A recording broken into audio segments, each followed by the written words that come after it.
Selamat siang, Assalamualaikum warahmatullahi wabarakatuh. Nah, jumpa lagi dengan kami di podcast Matsantulas, Madrasah Tsanawiyah Negeri 17. Nah, para sobat Matsantulas, hari ini agak beda sedikit nih.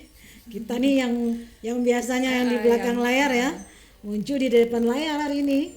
Saya Ibu Iza dan dengan Saya Bu Sylvia. ya Bu Sylvia. Kami adalah biasanya nih kami memperkenalkan diri. Biasanya kami nih yang mengatur podcast Tim di belakang layar.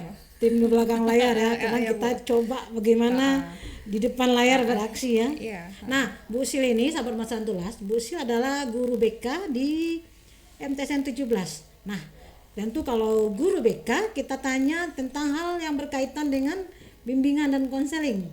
Nah, yuk kita tanya Bu Silnya. Halo Bu Sil ya. Ya, halo Bu Liza. Nah, kalau sekarang kan kita apalagi di studi MTSN 17 ini ya, Iya. kita sudah menerapkan kurikulum merdeka selama 2 tahun ini kan. Terus sebelum dalam kurikulum merdeka ini kan perlu sebelum kita mengajar siswa perlu kita melihat mentes atau melihat bagaimana gaya belajar siswa, karena itu memang diterapkan oleh pemerintah sekarang kan. Nah, kalau kami sebagai guru rasa-rasanya belum punya basic tentang itu.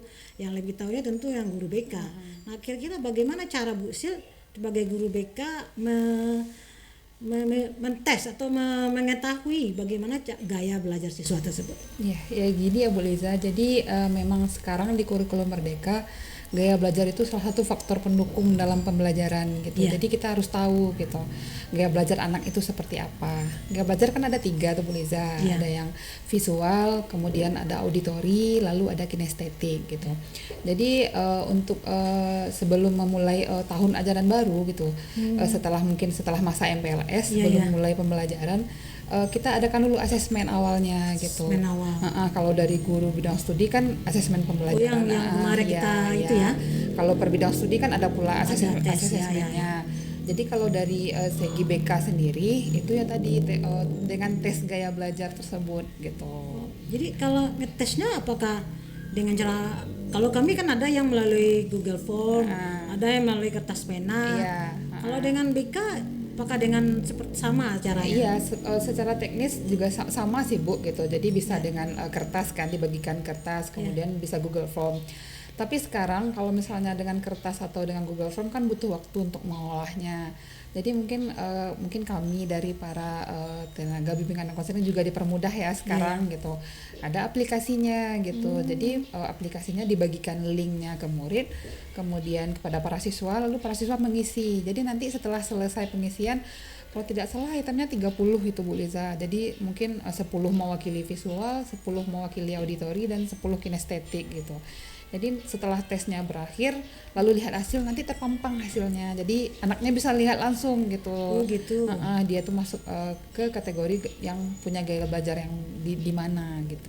Jadi yang menentukan itu memang jawaban siswa ya. Iya, jawaban. Jadi kan 30 item itu udah mewakili dari ketiga gaya belajar tadi gitu.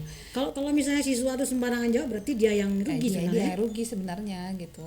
Jadi kalau menjawab yang tentang A itu tuh memang harus yang memang betul dari apa yang kita lakukan oleh memang siswa. sesuai dengan kenyataan gitu. Kalau iya bilang iya, kalau tidak bilang tidak gitu.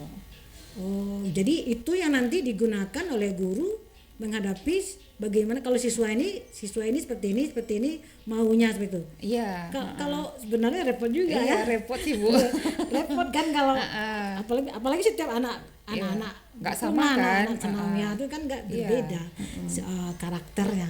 Tapi kalau Kak Guru menerapkan satu persatu kan agak sulit juga sebenarnya juga kan? ya Bu ya. Tantangan dari misalnya sebagai contoh Bu, misalnya satu rombel itu ada 30 orang siswa gitu. Iya. Ke 30 itu bisa jadi dia punya 4 atau 5 gaya belajar di dalamnya gitu.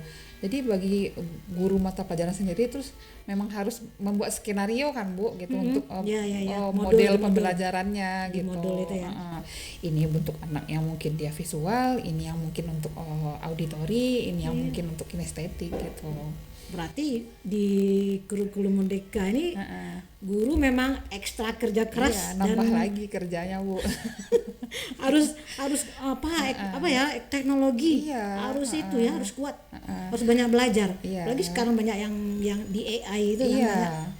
Berarti harus lebih kreatif dong. Iya. Kalau guru-guru yang umuran kayak Bu Giza ini Iya, emang mungkin kalau dulu masih dia maklumi ya, mungkin dia maklum lah, dia udah berumur ya. iya, Tapi sekarang nggak bisa lagi Bu. Emang bisa ya. mau Nggak dia bisa masih nyerah. mau dia masih muda kah atau udah berumur kah, ya emang harus melek teknologi gitu.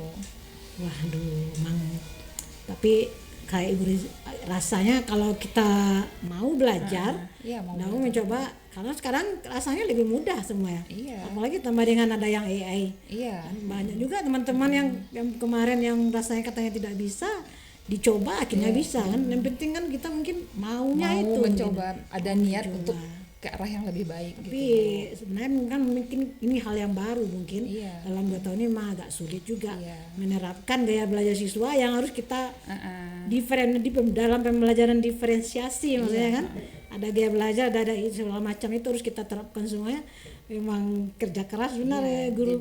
Memang Jadi sebenarnya itu tantangan kurikulum merdeka. Kalau kita lihat dari judulnya kan kurikulum merdeka. Kalau kita anggap kan merdeka kan bebas. Nyatanya kita nggak semerdeka judulnya gitu kan Bu. Gitu. Mungkin yang merdeka cuma muridnya kan gitu. merdeka belajar Iya. menurut aturan gaya mereka gitu gaya kan. gaya mereka bisa mendapatkan pembelajaran sesuai dengan kebutuhan mereka masing-masing. Memang gitu. guru yang menyesuaikan diri dengan mereka, Iya. bukan kalau dulu mungkin siswa yang menyesuaikan diri dengan guru. Kalau dulu kan Sekarang mungkin guru yang menyesuaikan dengan Dengan siswa. siswa. Dan guru yang mengelompokkan siswa yang hampir sama jenis gaya belajar. Iya. Oke, jadi itu tantangan kurikulum mereka yang kemudian kita buat dalam modul ajar Iya. berdiferensiasi. Jadi emang nggak bisa seperti dulu lagi Bu. Kalau dulu kan cukup dengan ceramah panjang lebar 2 jam pelajaran di depan ya Bu ya. Tapi sekarang nggak bisa lagi seperti itu Bu. Oke, dan mudah-mudahan kita di MTSN 17 ini Iya. tanggal daftar ini sudah 2 tahun ini sebenarnya sudah sedikit demi sedikit mengarah ke situ. Apalagi saya pribadi secara bahasa Inggris ya kita sudah mencoba yang terbaik gitu. Tapi mungkin ada dalam perjalanan ajar mungkin banyak kendala-kendalanya. Iya. Tapi saya rasa lihat kemungkinan hampir semua guru di sini sudah mulai menerapkan hal-hal yang seperti itu, sudah mulai memakai gaya belajar yang kita Sudah bisa, membuat diferensiasi siswa itu udah. Jadi banyak ibaratnya loh kalau kita. misalnya saya pribadi yang ngelihat langsung ya Bu, guru-guru di sini semuanya kayak mau belajar gitu. belajar ya, tidak Jadi ada menyerah. nggak ada saya nggak bisa nih, nggak ada kayak gitu. Jadi kalau seandainya dia nggak tahu, dia mau belajar, dia mau tutor sama guru yang lain gitu. Ya, Jadi emang bersama-sama bahu-membahu untuk merangkul ke arah yang lebih baik gitu. Kayaknya memang seperti itu yang kita Iya. lihat, bukan kita mengada-ngada, tapi memang Iya. seperti itu keadaannya kan. Memang dari MTSN 17 ini sifatnya ya gurunya mau belajar. Iya. Nah mungkin juga yang banyak yang masih muda mungkin bisa aja yang sudah hampir uzur maksud saya. Apalagi Bu Za emang pengangkatan pertama kan ya Bu ya. Sini, Kloter ya. pertama guru baru pertama Paling tua diangkat di sini. paling tua. Ya, paling tua di sini memang harus kejar apa namanya teknologi. Iya, menyesuaikan dengan zaman sekarang gitu. Oke, baiklah Bu Sil, bagus. It is a nice conversation today.